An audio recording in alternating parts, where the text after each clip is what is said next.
Hi, my name is Eric Royer, and I'm the director of Stepcraft here in North America. And I just got back from a trade show, and I thought I'd make a quick video because I had a lot of conversations with people while I was at the show.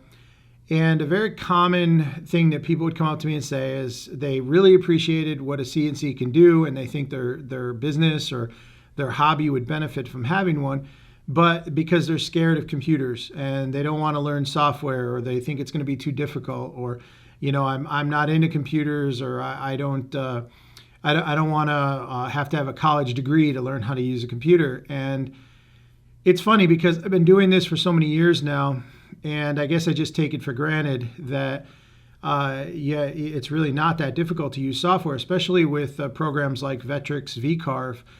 It's very, very simple for anybody to learn how to use a CNC machine. So I thought I'd make a quick little video. We're going to come up with a very quick, simple project. And the beauty of this is, even if you don't have a CNC machine, and you do not need one for the exercise in this particular video, you could go to Vectrix website at www.vectric.com, and you can actually download a free trial of VCarve desktop software and install it on your computer. You could use it 100%. There's no limitations to it. The software works exactly like what I'm going to show you on my screen. The only thing you can't do is output a G-code file to a machine. But if you don't have a CNC machine, it really doesn't matter. You're going to be able to follow along with me, and I'm going to show you how simple it is to make your very first CNC project. And the other cool thing about the Vectrix software is, once we're done, we can simulate it in 3D, so you can see exactly what the job is going to look like when it does cut on a CNC machine. So hopefully this video will take a little bit of the fear out of people who are holding back from buying a CNC because they're worried about the computer or the software aspect of it. So let's get going. All right, so this is Vectric. I'm using VCarve Pro, but you could easily do this with VCarve Desktop. Either program is going to work. And what I thought we'd make today is a drink coaster out of wood. And we're going to put a logo in it.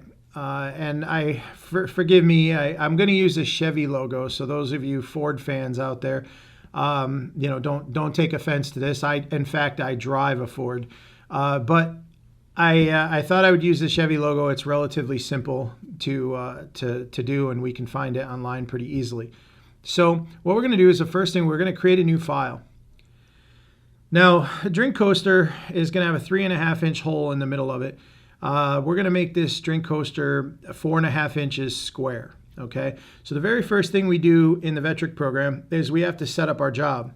Now, this particular job, and I'm not going to get into every detail of all the options, I just want to go through the basics to show you how easy this is. But this will be a single-sided job, meaning we're only going to cut it from the top side. The width of the actual job on this is going to be 4.5 inches by 4.5 inches, and it's going to be a 1/2 inch thick. So we're going to use a 1/2 inch piece of material. We're going to work in inches, but if you prefer metric, you can absolutely do that. We are going to Z0. What this means is, when you put a tool in the machine, this is the surface which you're going to zero your machine off. More about that in future videos, but for now, let's just leave that at material surface. XY datum, this is going to be the start position for your CNC as it relates to the actual material on the machine.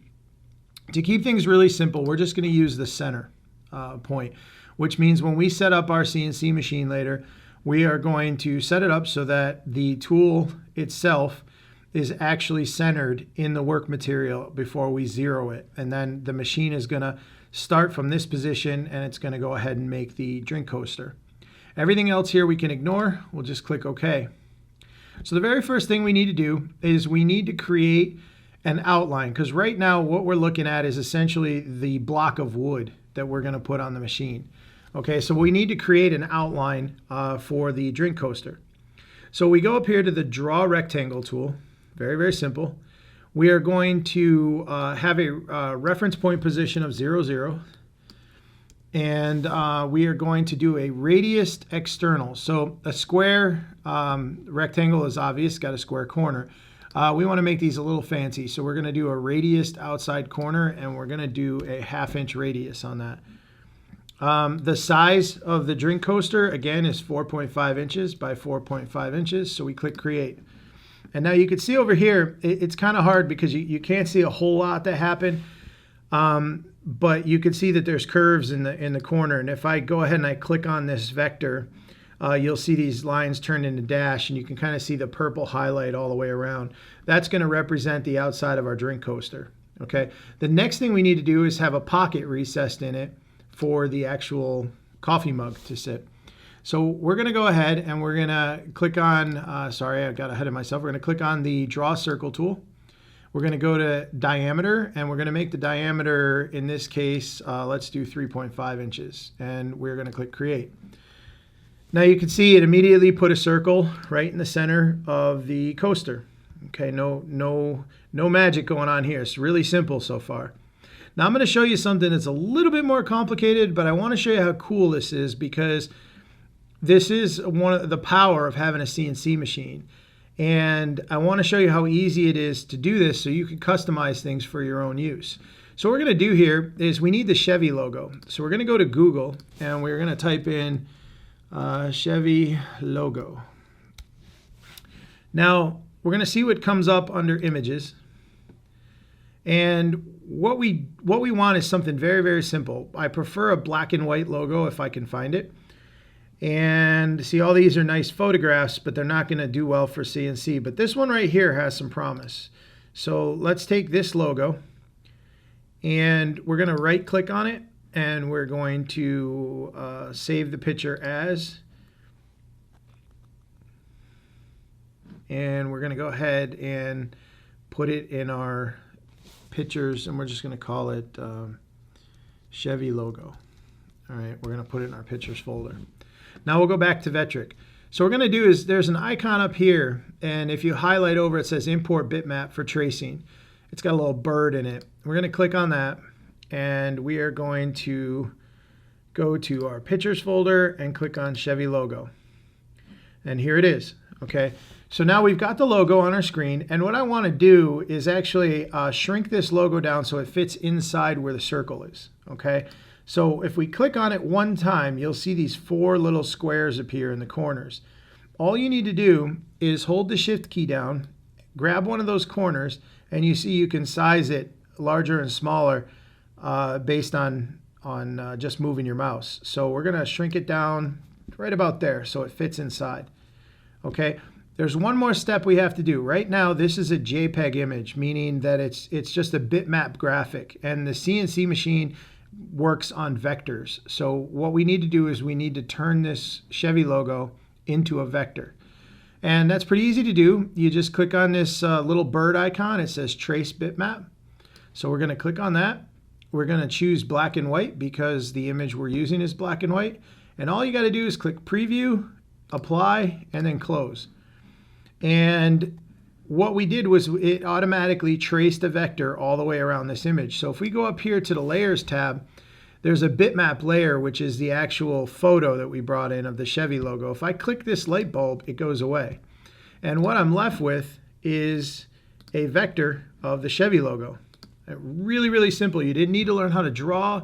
You don't need to know how to do anything except what I just showed you here on this. Really, really easy to do. So now what we need to do is the design basically is done. We have our circle, we have our outside border, and we have our Chevy logo. So the next step here is to create the toolpath. Now Vectric is basically divided into 2 halves. The left half of the screen is for designing, and the right half of the screen is for what we call your toolpaths or your CAM. You'll hear about that term a lot. What I want to do is just hover over the Toolpath tab, and there's a little pin here. It says Auto Hide. We're going to click on that. And what that's going to do is it's going to make sure that this panel stays fixed so it doesn't keep disappearing on me. So now we've got a couple operations here that we need to do. The very first thing we want to do is we want to pocket out the circle. Okay, so what I'm going to do is click on the circle, and as soon as I do that, you see how it turns purple? That means that's selected. And we're going to pocket it. So we're going to go over here to the second toolpath. It's called Pocket Toolpath. We're going to click on that. And our material is a 1/2 inch thick. So I want to pocket this down let's say 1/4 inch. So we'll do 0.25. So we're starting at 0, 0, which is the top of the material, and we're going to cut down 0.25 inches. Okay, so that means we're going to pocket this circle, and when we're done, we'll have a circle that's a 1/4 inch deep. It defaults to an 1/8 inch end mill. I'm not going to worry about speeds and feeds and stuff, but for the purpose of this demonstration, we're just going to leave that at 1/8 inch. You'll see that it's going to take 2 passes to cut that circle out. And we're going to do this. There's 2 ways that the end mill can move through the material. There's raster, which is like mowing your lawn. You're going back and forth and slightly overlapping each time. And there's offset, which basically starts in the middle and works outward in a spiral fashion. Since we're doing a circle, I like to use the offset toolpath here, so that we're going to select that.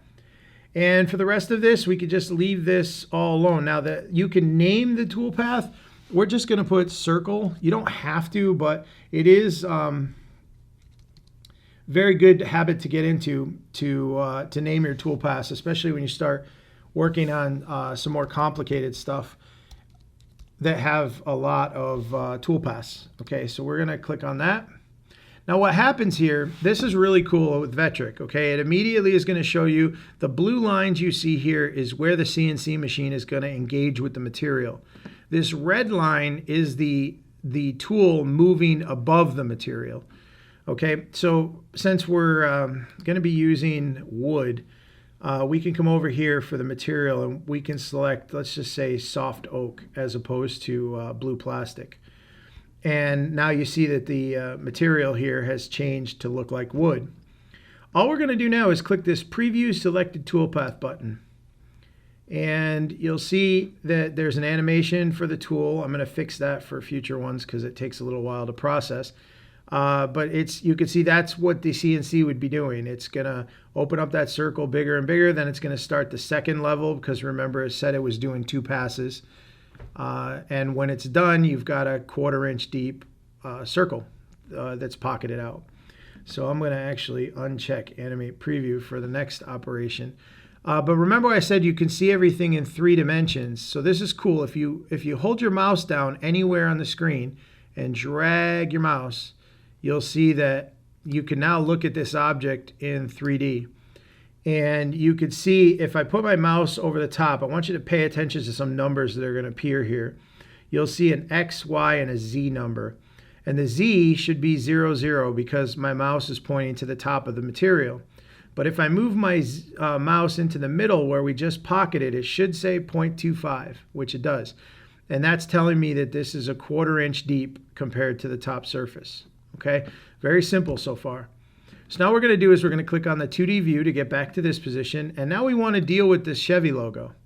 But on the logo, I want to pocket it out. Okay, so maybe what I'll do on this when I'm finishing this, maybe I'm going to have everything, all the material be removed between the purple lines. And maybe I want to paint that black later, right? So the whole coaster is natural wood, but the outline of the logo is going to be black. Okay, so what we're going to do is we want to remove all the material between the lines. So we're going to go over here and we're going to click on Pocket Toolpath one more time. And this time, we already know that there's a 1/4 inch of material that's been removed from here already. Okay, so if I don't change the start depth, nothing will happen because essentially the machine thinks that there's material here, but yet we already removed it. So all I have to do is just tell the machine how much material we removed, and that's the start depth. So that's 0.25 inches. Now, the material is a 1/2 inch thick, so I don't want to pocket this down a 1/4 inch or we'll go all the way through and actually have a hole that we create that looks like a Chevy logo. So what we're going to do is we're going to pocket it down 1/8 inch or 0.125. Okay, that still leaves us with 1/8 inch of material on the bottom of the coaster. We're going to use the same end mill. Everything else is going to remain the same. I'm not even going to rename this one. We'll just leave it Pocket 1 because, again, you don't have to, but I want to show you how easy this is. Click Calculate, and we're going to click Preview. And this time it's not going to animate it because I turned that off, but you can see now that you have a pocket in the bottom here with the Chevy logo. Okay. pretty easy stuff. I didn't have to draw it. All I did was bring it in, click a button, turn it into a vector, click another button in here, and now I have a toolpath. So if I wanted that pocket to be black later on, I can go ahead and let me change the toolpath color to black, and you can see that's what it would look like. So if I painted this, if I left everything wood and I wanted to paint that black, that's what my finished piece would look like, which is pretty cool. Now the last thing I have to do here is cut out the final shape. Okay, so I'm going to assume maybe the piece of wood I've got on my CNC is slightly larger than 4.5 inches. Maybe I had a scrap piece of material that was 6 by 6 inches. So out of that, I want to cut the 4.5 inch shape. So the last thing I need to do is click on the outside profile, and then I'm going to go over and I'm going to click on Profile Toolpath. So when I click on that, I'm going to go ahead here and I'm going to select the 1/8 inch end mill, and then I'm going to say that I want to start at 0 inches. So I want to start cutting at the top of the material, and my material is a 1/2 inch deep, so I'm going to go 0.5, and it's telling me it's going to take 4 passes, which makes sense because the 1/4 inch pocket we did for the circle was 2 passes. So this is twice as deep, so that's 4 passes. Then the only other thing I need to do here is I want to say that I want to cut outside the line. I have an option to cut inside the line, outside the line, or on the line. If I cut inside the line and my end mill is 1/8 of an inch thick, then my overall dimension on this will be a 1/4 of an inch smaller all the way around. Overall, it'll be 1/8 inch all the way around. So what I want to do is to keep this, because this vector represents the actual size of the finished piece, I want to make sure I'm cutting outside the line. Now there's a bunch of other stuff here. The one thing I could talk about for a second is tabs. There's a few different ways you can hold your material down on your machine. Using tabs is one of them, where basically it'll leave little square tabs that you could cut off later that keep the material, keep the finished workpiece connected to the material. The other thing you could do on something small like this is just use a piece of double-sided tape underneath the material and actually tape it to the bed of your CNC. Let's just assume that's what we're doing for this project. So we're not going to get involved into tabs just yet. Again, I'm not gonna worry about the name. I'm gonna click calculate. And now when I click preview selected toolpath, you can see that it went all the way around the edge, and these little pieces here I could double click on. Those are just scrap and they'll go away. Okay, so that's it. I mean, that's basically it. There is your coaster. You've got 3 toolpath operations. We brought in a logo from Google, and we were able to create that logo and pocket it out on the machine. So this is a custom coaster. It's not just a plain coaster. And now all we need to do is save this file to the CNC machine. Pretty easy stuff. Now this video is probably going on maybe 15 minutes, 18 minutes or so. And that's because I'm trying to explain things. But if I sat down and you came into my office and said, hey, I want to make a quick coaster, I could have designed this entire thing in about 2.5 minutes. It really doesn't take that long. And then all I need to do is go out to the CNC machine. So what I suggest you do is go to Vectric.com, download a copy of VCarve Pro or VCarve Desktop. You can get a free trial version on their website. Follow along again with this video if you don't already have the software, and really get an idea. I promise you that after you do what we just talked about and you set it up on the machine, you're going to feel a lot more comfortable about what's involved as far as the software side of operating a CNC machine. So I really hope this helps. If you have any questions at all and you want to talk about CNC, you want to talk about software, go ahead and reach out to me. The best way to do it is via email. You could send an email to info@stepcraft.us, or you could reach out to us on our Facebook page. So we are Stepcraft Inc. on Facebook.